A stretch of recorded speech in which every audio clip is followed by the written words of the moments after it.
Alright, we will begin Vectors 1 with definitions and basic operations.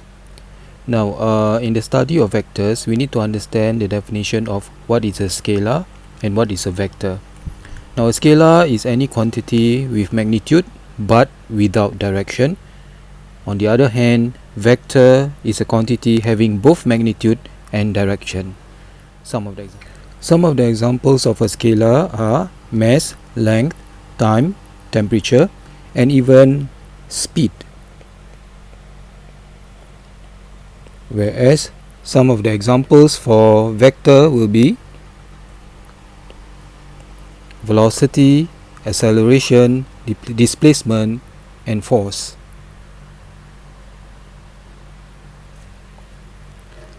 How do we represent vectors? Graphically, a vector is represented by an arrowhead on the line segment joining the 2 points A and B.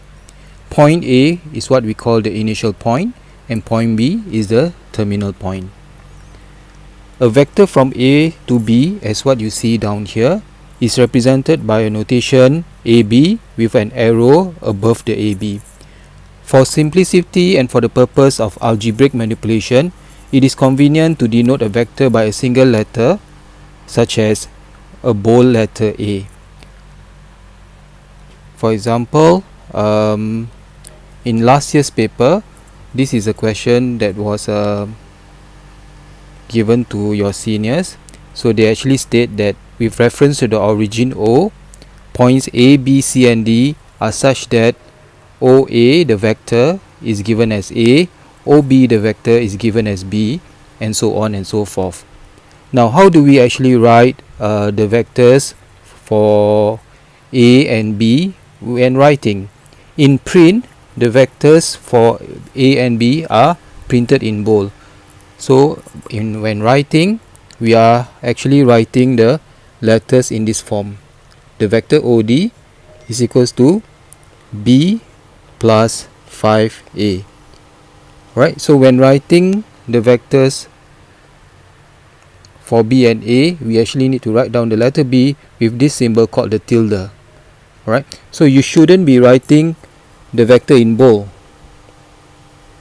when presenting your answers. Alright, you shouldn't be doing this. What should you be doing? You should be writing the B with a tilde below and the A with the tilde below. We shall now look into the fundamental definitions on vectors. Firstly, position vector. Position vector is a localized vector that defines the position of one point relative to a reference. Usually the reference point is the origin. For example, the point A, OA tells us how far A is from the origin and also the bearing or direction of A from O. Free vector. Free vector has no specific position. It can be represented by any one of a set of equal and parallel directed line segments. Equal vectors. For example, if A and B are equal vectors, it would mean that they actually have the same magnitude and direction regardless of the position of the initial points. So if I have two vectors AB and CD which are equal vectors, it implies that they have equal magnitude and that they are parallel, that is, they have the same direction. Now, the magnitude of a vector is actually the length of the vector. So for example, for the vector OP, the length of this vector OP is denoted by the vector OP with a modulus, or simply just the vector P with the modulus, or simply the line segment OP. The most common way of writing the length of a vector is usually in this form or in this form. So another example where you can actually signify the magnitude of a vector as a length, for example, the vector AB modulus is actually the distance from A to B. Negative vectors are vectors which are equal in length, same magnitude, but opposite in direction. So for example, if we have a vector OP, the negative of this vector just changes direction. which is negative of OP. Or another way of writing it is to switch the two letters with each other. Alright, so in terms of a diagram, if this is the vector OP, the negative of this vector is actually PO in the opposite direction.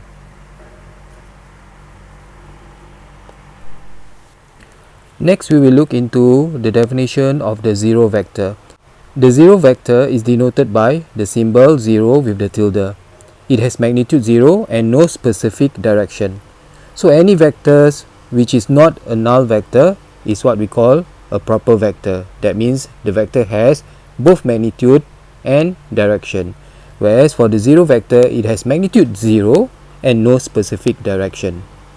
Now, if we were to take the vector A and then we do a sum with the negative of the vector, we actually get the zero vector.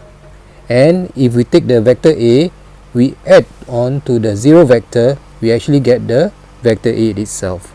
Now it is important for us to actually know the difference between 0 the number and 0 the vector. What is the difference? The difference is that the zero vector is still a vector, whereas the 0 here, it is a scalar. The next definition that is very important is the unit vector. The unit vector from its name is a vector which has a magnitude of 1 unit exactly. Now we use a symbol U hat, alright, to represent the unit vector. And by definition, the unit vector U hat is defined as the vector U divided by the magnitude of U itself. Right, so for example, let's say we know that the vector U has magnitude 3. So the unit vector of U, alright, is actually given by U hat is equals to the vector U itself divided by the magnitude. So we will get 1/3 U. Okay. So based on the definition of the unit vector given by this, we can actually write the vector in this form. What it means is, for a particular vector U, if I know its magnitude and its unit vector, I can form the vector U by multiplying the magnitude of U with its unit vector. This particular definition is also very useful. For two vectors U and V, the angle between these two vectors is uniquely defined. It is an angle between 0 and pi inclusive. Now for example, if we were to look at this diagram, alright, the angle between the two vectors U and V is actually measured, alright, such that the two vectors are positioned with their initial points coincide. And in this case, the two vectors are positioned such that the two terminal points coincide. Alright, so in order for us to measure the angle between any two vectors, the two vectors must either be diverging from point or the two vectors must be converging to a point. Right, so for example, if I were to look at these two vectors, if I want to find the angle between these two vectors, what I can do is bring the two terminal points together, and the angle that I'm measuring is actually this angle. Otherwise, I could also be bringing these vectors such that I'm going to put the two tail ends together like this, and the angle is still the same angle that we saw before. And in this particular example, we realize that this angle, if we call it theta, is actually acute. So for these two vectors, if I'm interested to find the angle between these two vectors, so same thing, I will put the two tail ends together, and the angle that I'm measuring is this angle, and it is quite clear that for this particular example, the theta is obtuse. Right, so another way of measuring this angle would be to actually bring the two heads together, right, like that. Okay, and the angle that we are measuring will be this angle. So again, same thing, theta is obtuse.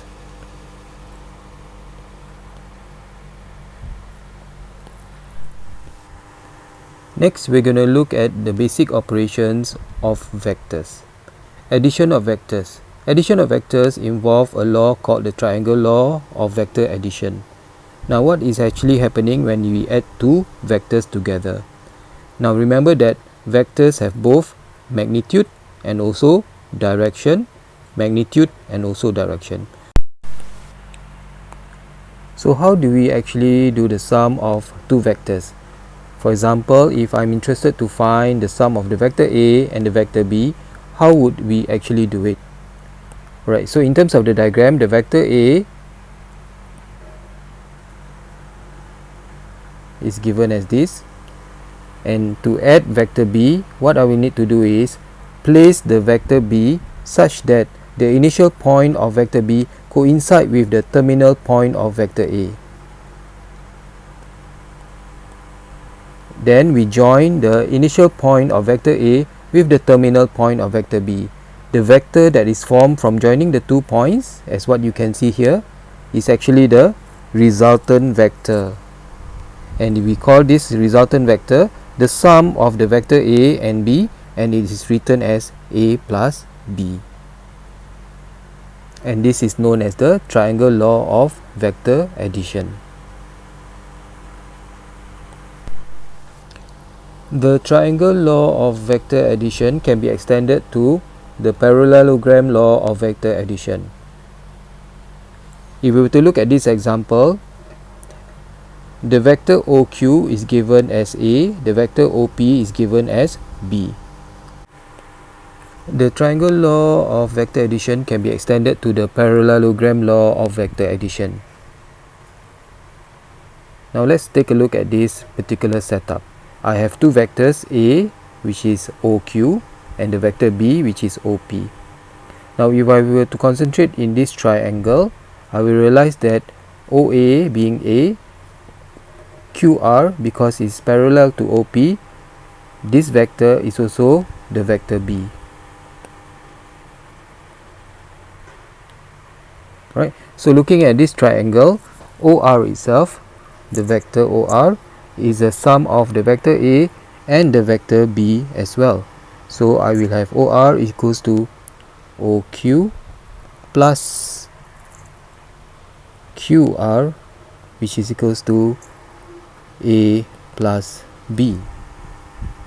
Right, now if I were to look at this particular triangle OP, PR and OR, I will also realize that PR is actually the vector A also because these are parallel.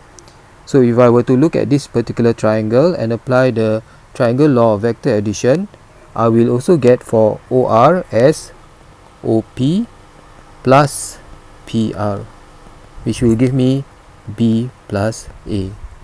Right, so this is the law of parallelogram law of vector addition, and we realize that OR can be written as A plus B or OR as B plus A, and they are equal. So this is the commutative law of addition of vectors. The difference of two vectors, for example vectors A and B, is actually denoted by A minus B, and this can actually be written as the sum of A and the negative of vector B. So if we were to look at this particular triangle and apply the triangle law of vector addition, the vector A plus the negative of vector B will give us this resultant vector.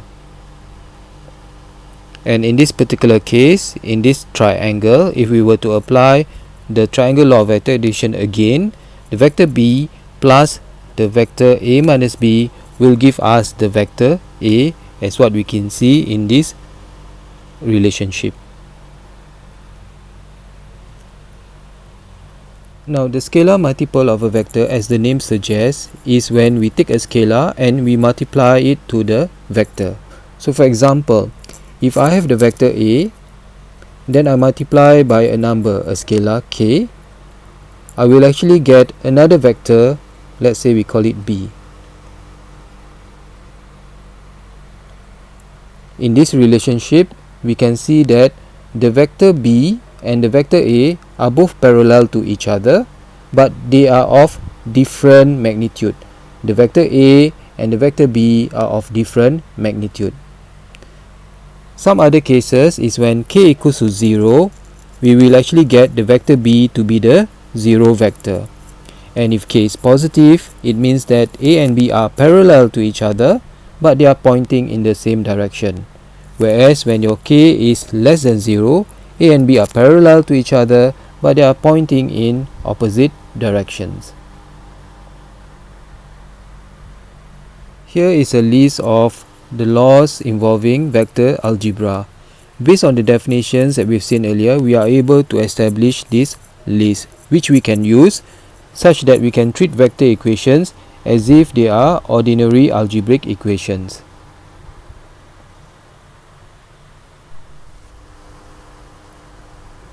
Parallel vectors are two non-zero vectors which can be written in this form.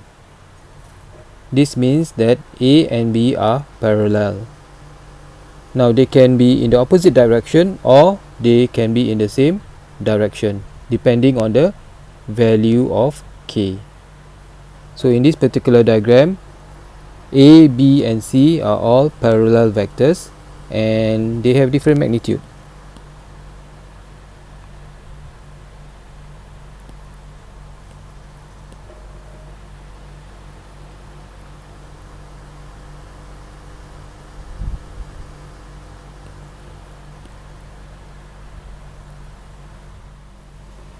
Now 3 points A, B and C are said to be collinear, that is, they lie on the same line when they have this relationship for some values of k in the set of real numbers and k is not 0.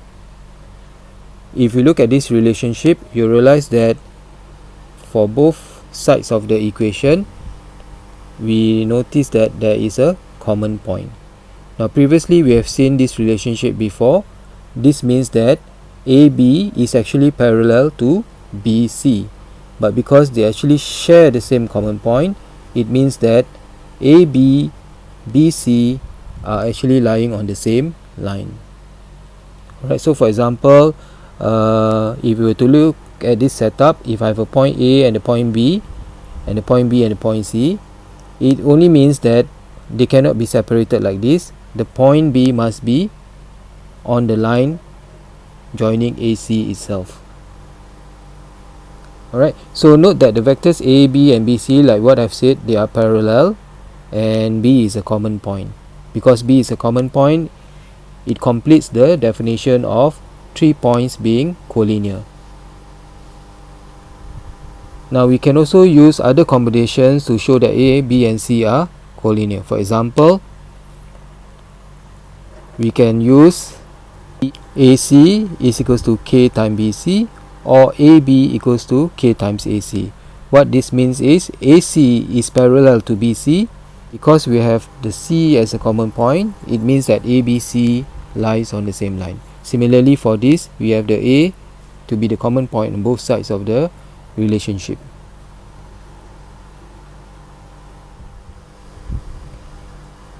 Now if A and B are two non-zero coplanar vectors, what are coplanar vectors?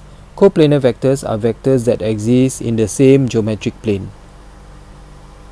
Now let's look at a simple illustration of coplanar vectors. So if you were to look at this setup, alright, so the plane that I'm moving up and down is actually parallel to the plane below it. Alright, so you notice that C is actually lying on the plane above the plane that contains AB, R1 and R. Alright, so A, B, R1 and R are coplanar vectors because they lie on the same plane, whereas C lies on another plane which is parallel to the plane below it. Now if A and B are two non-zero coplanar vectors, all other vectors on the same plane can be re-expressed in terms of A and B. That is, it can be written in the form of lambda A plus mu B for some scalar lambda and mu.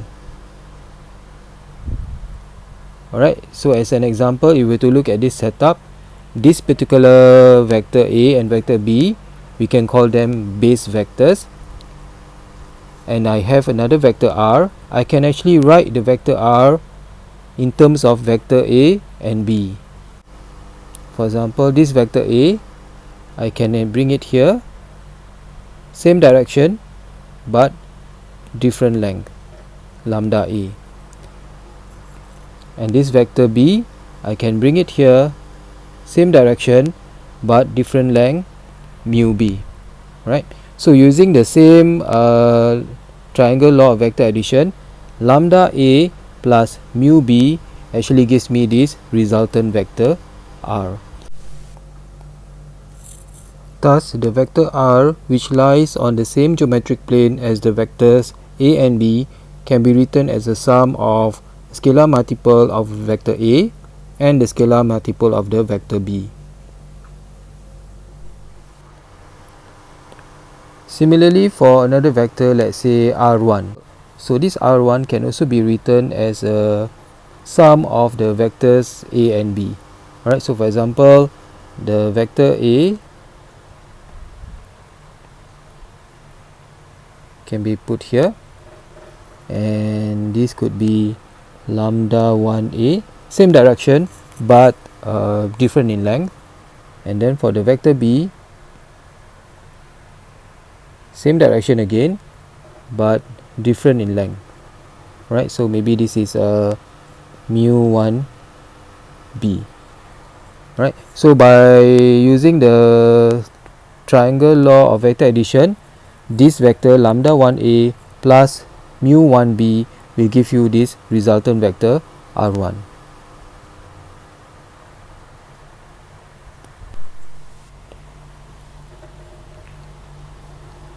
Now we can express a vector as the difference of two vectors, and this is something which is frequently used.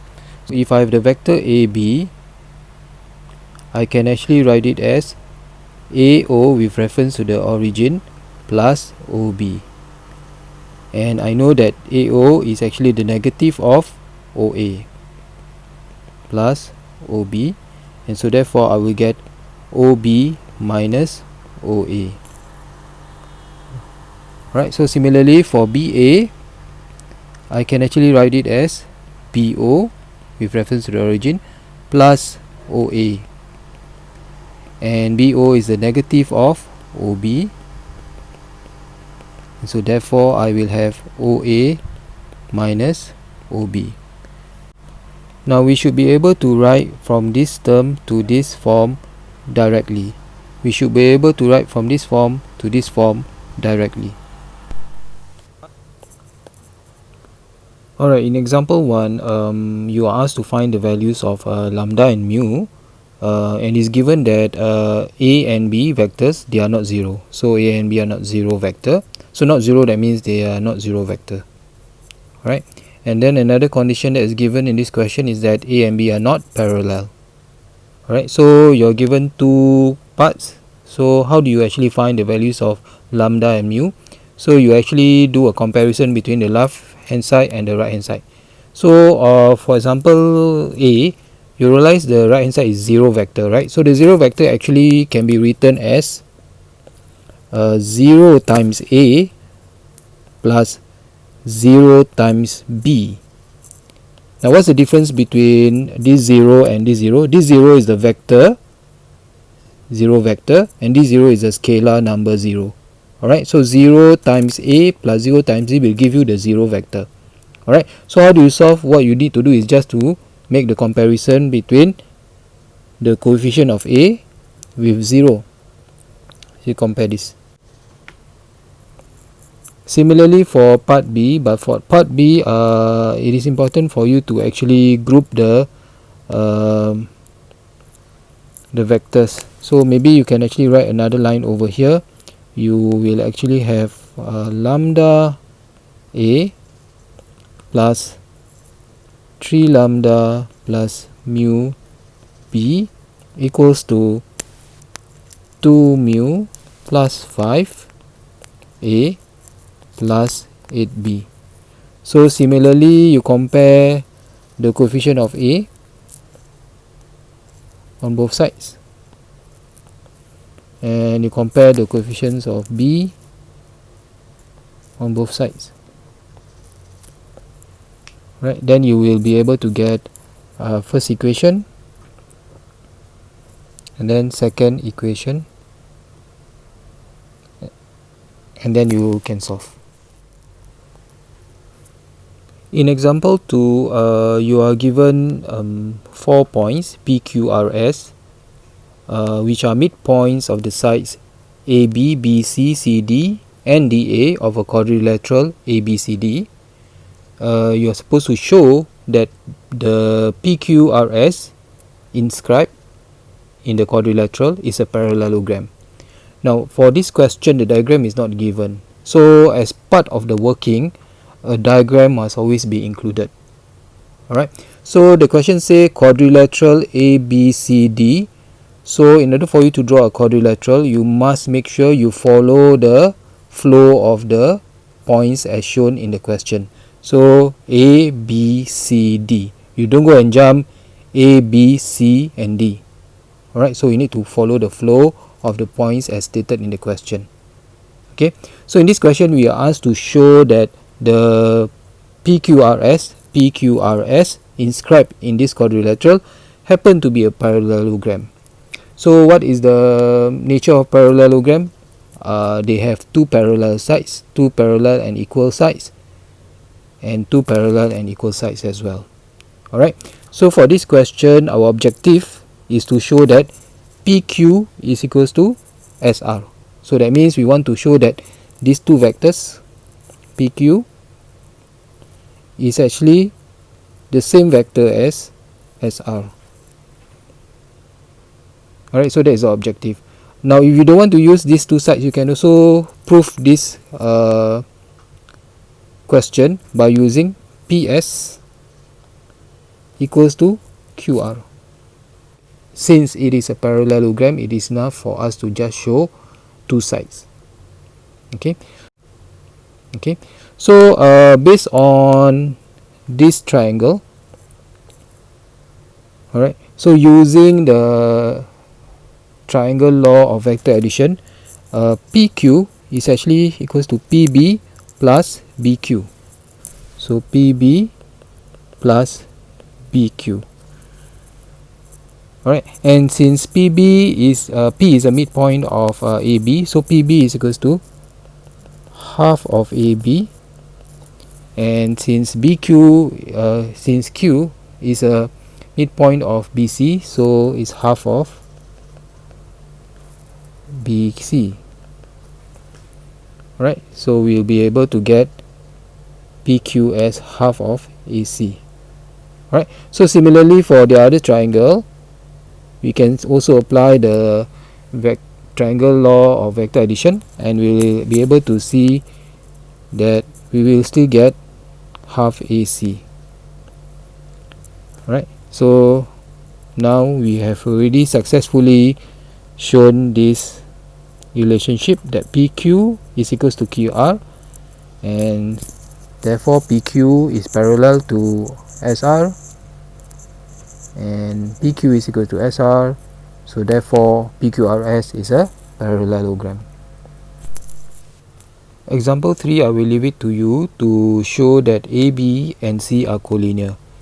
Alright, so the objective of this question is to arrive to this relationship, that is AB equals to a scalar multiple of AC.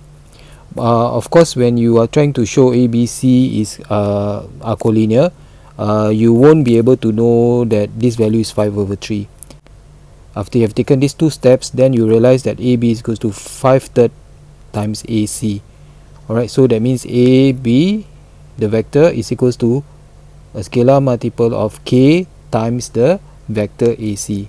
And from there, from this relationship, it means that AB and AC are parallel, and at the same time, because A is a common point on both sides of the equation, therefore these two conditions makes it that AB and C are collinear.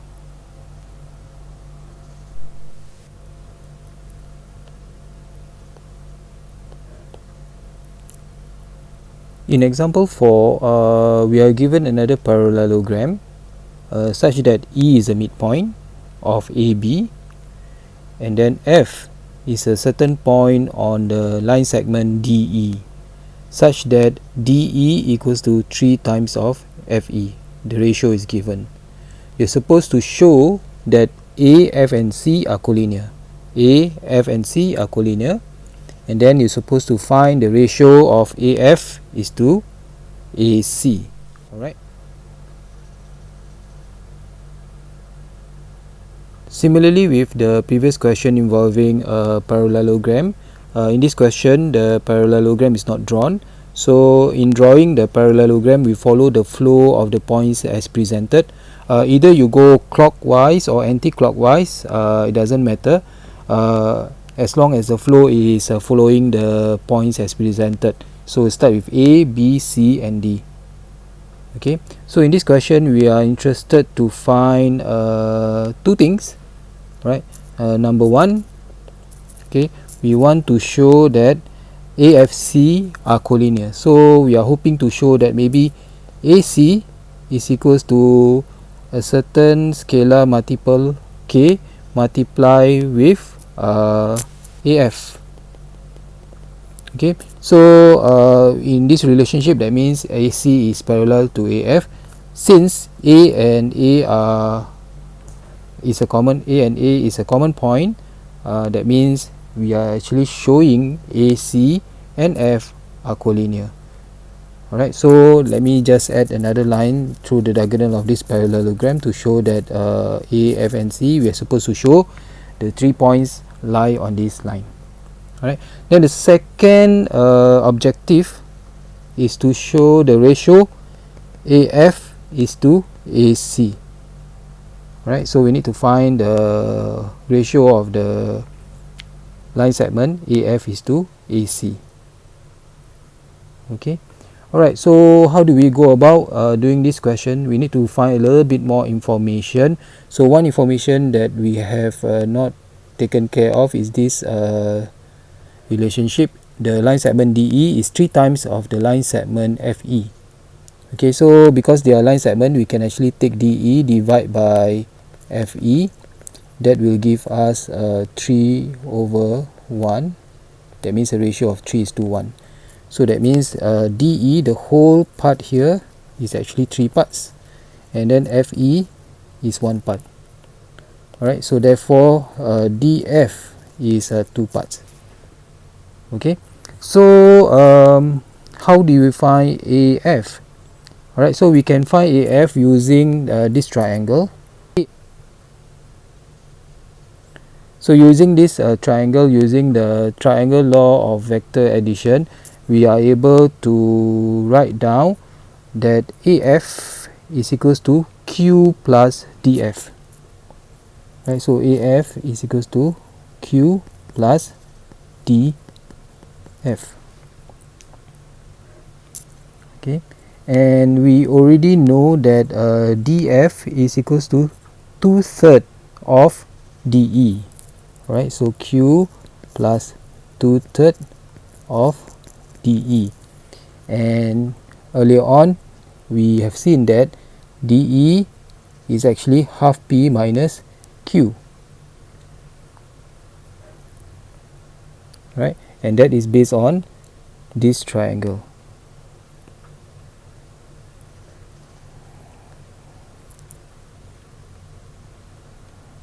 Okay, so putting this one here, we will be able to get Q plus 2/3 times half P minus Q. So now the objective is to simplify this expression such that we get maybe K prime of AC. Right, so similar to this. Okay, so let's continue. Right, so we progress to reach this step, and then we realize therefore this is equals to 1/3 of AC. Alright, so therefore we have shown that AF is parallel to AC, and at the same time, because A is common on both sides of the equation, we can deduce or we can conclude that A, F and C are collinear.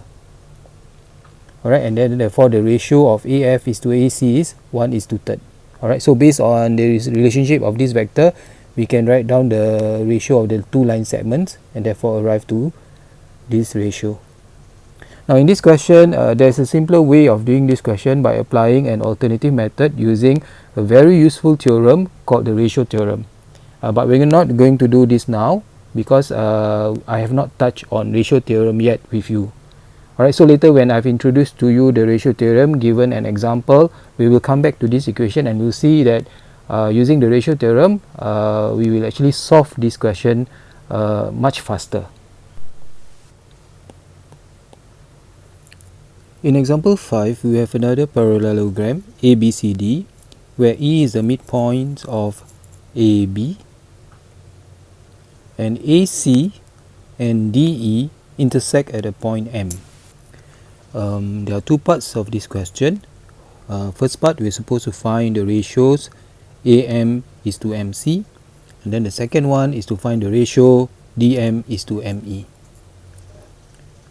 Alright, so as per previous question, the diagram is not given, so as part of the working, we need to draw the diagram. So ABCD is a parallelogram, E is the midpoint of AB, and DE and AC intersect at the point M. Now as per example 4, the approach of this question is to reduce the use of vectors in line segment form like this, but to use single letter vectors. Alright, so in this question also do the same thing. So we let AB is equals to the vector P and AD be the vector Q. In this question, we purposely let the ratio of DM is to ME as lambda is to 1 minus lambda, and the ratio of AM is to MC as K is to 1 minus K. Alright, so let AM is equals to KAC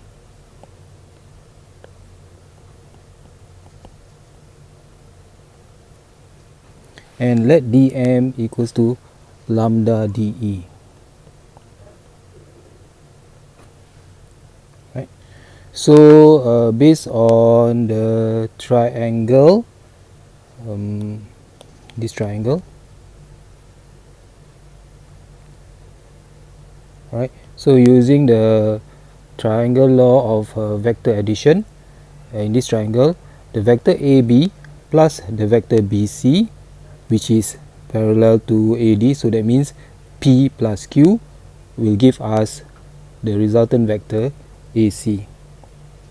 Right, and then the DE, alright, so using this triangle, similar to I think the previous question, DE is equal to half P minus Q.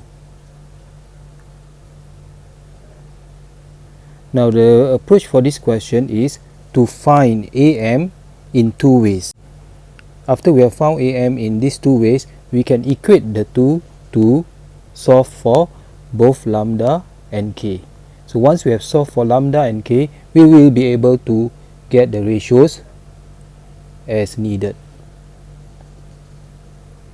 So AM is equals to KAC, so therefore K times AC happens to be P plus Q, and AM is equals to Q plus DM in this triangle.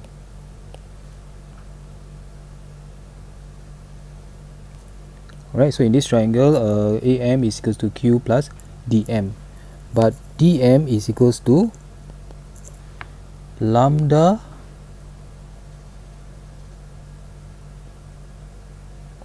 over lambda plus 1 minus lambda of DE.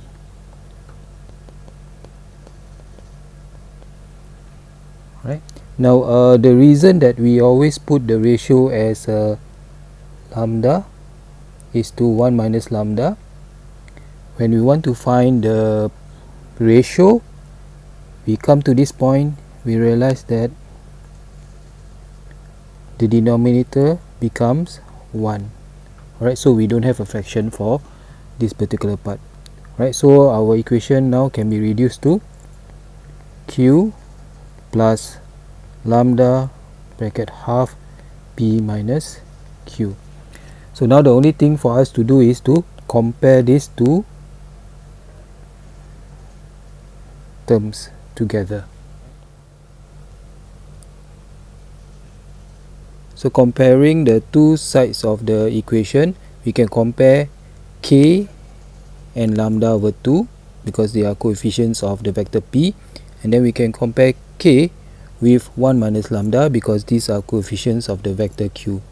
So having that, we have two equations, and then we can solve for the respective value of k and the respective value of lambda. So how do we get these ratios?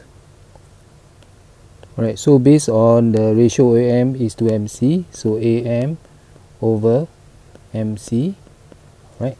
So looking at the AM over MC, right? So we have discovered that K is 1/3, right? So AM is 1/3 parts. Divide by MC. Now MC is 1 minus 1/3, so MC is 2/3 parts. This will give us 1 over 2, and thus 1 is to 2. So similarly for dm over me. Right, so dm, according to the diagram, dm is lambda, me is 1 minus lambda, and lambda we have already solved to be 2/3 parts, and then me is 1/3 part. Alright, so we have 2 over 1, and therefore 2 is to 1. Alright, so that's how we obtain our ratios. AM is to MC, dm is to me, after we have found the respective values of k and lambda as 1/3 and 2/3.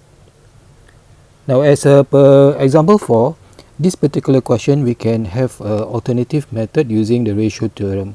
It is much faster than the steps that we are taking here, which I will show to you later.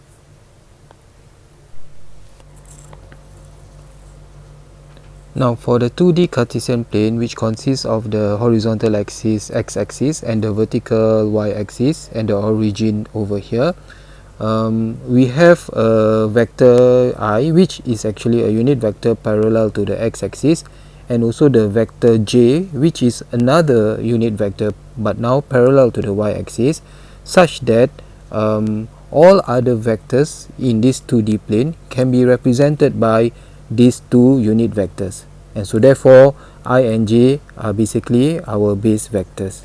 Alright, so exactly how does I and j look like on the 2D Cartesian plane?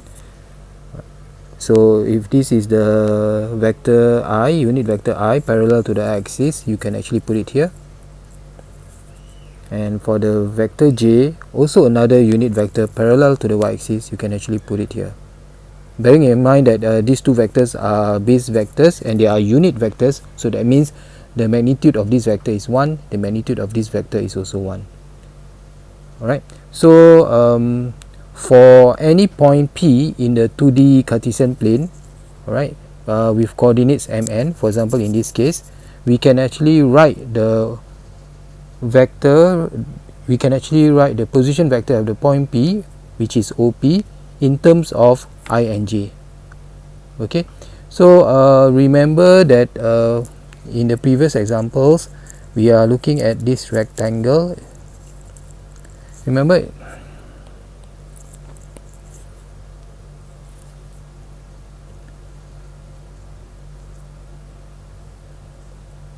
alright, so the vector OP can be represented as a scalar multiple of the vector I, so in this case mi, and the scale,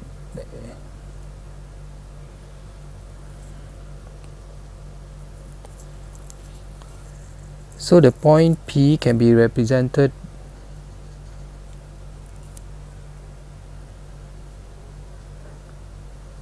So the position vector of the point P, which is the vector OP, can be represented by the position vector of the point P, which is OP, in terms of I and j. So the position vector of the point P can be represented by the scalar multiples of the two base vectors. So for example, the horizontal component can be represented as mi, and then the vertical component can be represented as nj. So remember in the previous section, when trying to find out the resultant vector, we identify the triangle, and using the triangle law of vector addition, we are able to find the resultant. So we use the same thing over here. So in this triangle, we know that this vector is actually the same vector as nj, right? So in order for us to get the resultant OP, basically we apply the triangle law of vector addition. So our OP is actually mi plus nj.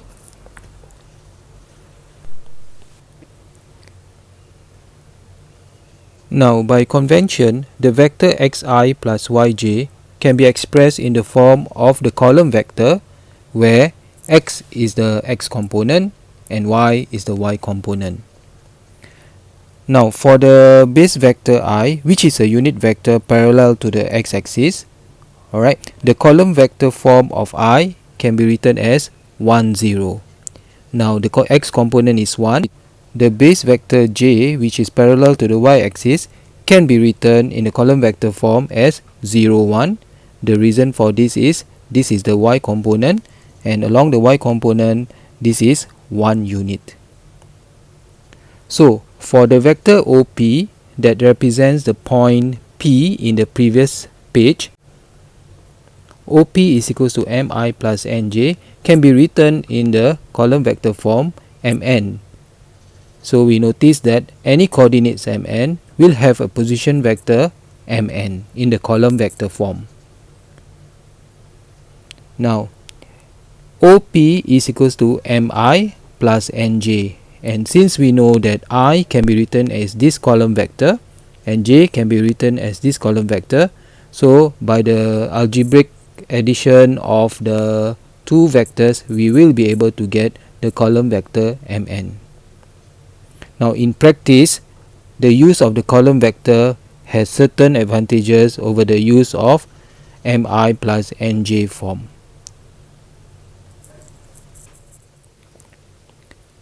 This is the end of Vectors 1 out of 2 lectures. In the second and final lecture, I will commence on the chapter on 3-dimensional Cartesian space. In this Cartesian space, we have an additional z-axis. We will talk further on this in the second and final lecture. Thank you.